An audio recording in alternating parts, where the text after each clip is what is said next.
One of the things I always hear people say is that they cannot find time. It's important to change the language to I need to create time, because you can't find time. There's not more than 24 hours in a day. There will never be more than 24 hours in a day.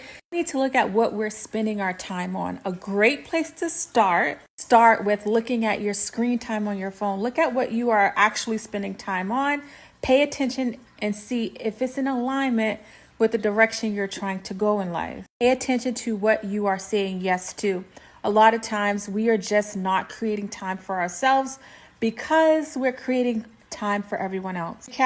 We're going to look at what we're spending our time on. We're going to start with our screen time and look at what we're doing throughout the day. Then we are going to make sure it's in alignment with where we are trying to go.